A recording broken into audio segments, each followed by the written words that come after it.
Indian ഭരണഘടനയുടെ 5-ാം അനുച്ഛേദം അനുസരിച്ച് ഇന്ത്യൻ ഭരണഘടന നടപ്പിലാക്കുന്ന സമയത്ത് ഇന്ത്യയിൽ ജനിച്ച അല്ലെങ്കിൽ അവരുടെ മാതാപിതാക്കളിൽ ആരെങ്കിലും ജനിച്ച അല്ലെങ്കിൽ ഇന്ത്യൻ ഭരണഘടന നടപ്പിലാക്കുന്നതിന് തൊട്ടുമുമ്പ് കുറഞ്ഞത് 5 വർഷമെങ്കിലും ഇന്ത്യയിൽ സാധാരണയായി താമസിച്ച വ്യക്തിക്ക് പൗരത്വം ലഭിക്കും.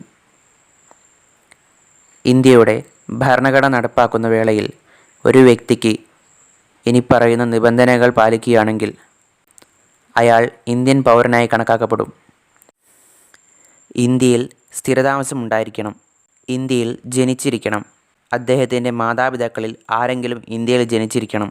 ഭരണഘടന നടപ്പാക്കുന്നതിന് തൊട്ടു മുമ്പുള്ള 5 വർഷത്തേക്കെങ്കിലും ഇന്ത്യയിൽ സാധാരണയായി താമസിച്ചിരിക്കണം.